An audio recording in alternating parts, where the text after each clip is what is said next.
Se nós abandonarmos a literatura e formos à legislação federal, a norma posta, nós vamos encontrar na lei de lavagem de dinheiro a definição de uma infração no seu artigo 1º, que é ocultar ou dissimular a natureza, a origem, a localização, a disposição, a movimentação ou a propriedade de bens ou valores provenientes, direto ou indiretamente, de crimes, e aí prossegue o dispositivo.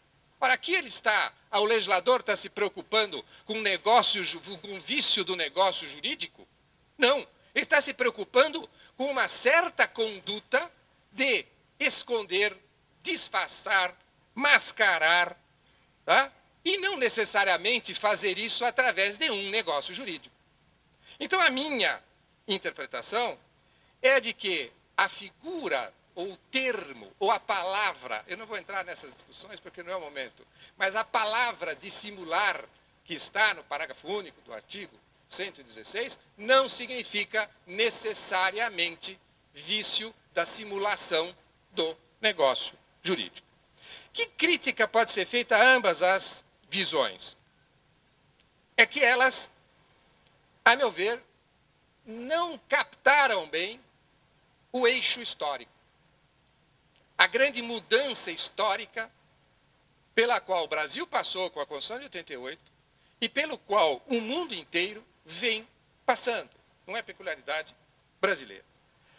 No nosso tema, isto se retrata no reconhecimento que o debate não se dá através de dois campos exclusivos e excludentes. Não se dá através do válido contra o inválido, do lícito contra o ilícito, do certo contra o errado. Não é essa a realidade, não são dois campos. O debate sobre elisão se dá em 3 campos.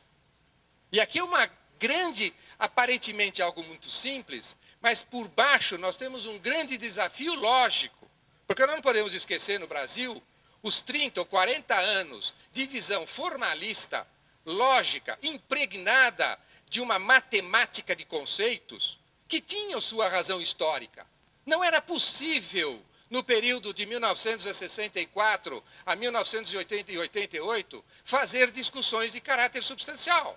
Não era viável sustentar isonomia, desigualdades, distorções, naquele contexto histórico. Historicamente não era viável.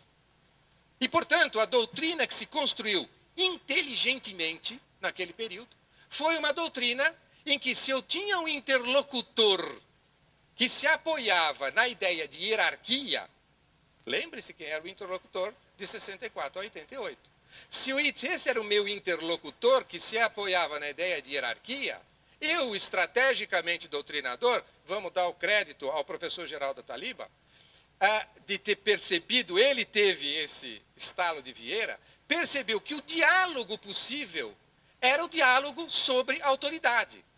Não a autoridade de quem tivesse maior número de estrelas, mas a autoridade da lei sobre o regulamento, a autoridade da Constituição sobre a lei, a autoridade dos princípios sobre as regras. Essa é a doutrina que se desenvolveu. Só que ela foi levada ao último grau de transformar essa autoridade numa matemática, numa fórmula.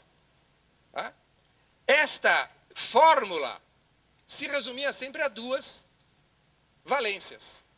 É o lícito, é o ilícito. Se eu agir licitamente, eu não posso ser punido. Se eu agir de uma forma legal, minha operação não pode ser desconsiderada. A grande revolução não é só a revolução dos valores contidos na Constituição de 88. A grande revolução é também uma mudança na perspectiva lógica de compreensão da realidade. Sabendo que a realidade não é feita de opostos nítidos. A realidade é feita de graduações, de nuances, de uma gama de operações que são cinza. Desde um cinza muito próximo do preto, até um cinza muito próximo do branco. Então, a crítica que eu faço é que a lógica que está por baixo do debate não pode ser uma lógica bivalente. Porque a lógica bivalente sempre desembocará no tudo ou nada, sempre no certo ou errado e sempre no paraíso ou no inferno. A meu ver, não se percebeu também que a história é um processo e que o debate sobre esse tema da elisão vem numa determinada direção.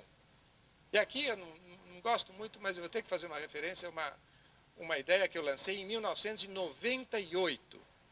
Em 1998, eu dizia, na primeira edição do livro, que o princípio da capacidade contributiva tinha eficácia jurídica positiva no sentido de iluminar os dispositivos legais para assegurar o atingimento daqueles eventos que estivessem contemplados pelo núcleo da incidência tributária.